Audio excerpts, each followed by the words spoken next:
যে মানুষের নাম শুনে বাংলাদেশ টেকনাফতে তেতুলিয়া শত শত মানুষ জীবন উৎসর্গ করেছিল, সেই প্রাণপ্রিয় কোরআনের পাখি আল্লামা সাঈদী রাহমাতুল্লাহ আলাইহির জন্য দোয়া করেন।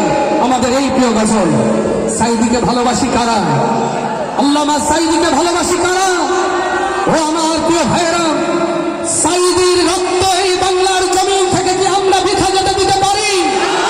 যে কোরআনের কথা বলার জন্য, যে কোরআনের দাওয়াত দেওয়ার জন্য আল্লামা সাঈদকে নির্মমভাবে জুডিশিয়াল কিলিংয়ের মধ্য দিয়ে হত্যা করেছে, আজ নতুন করে শপথ নিতে চাই যে কোরআনের জন্য তিনি শহীদ হলেন, এই জমিনে জীবনের বিনিময় হলেও আমরা কোরআনের রাজ কায়েম করবো ইনশাআল্লাহ।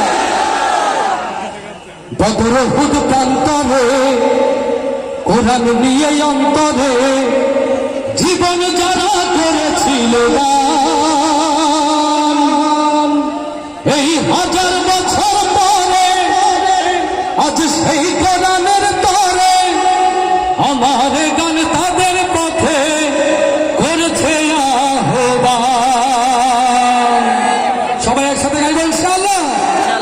বদর উহুদ প্রান্তরে কোরআন নিয়ে অন্তরে, বদর উহুদ প্রান্তরে কোরআন নিয়ে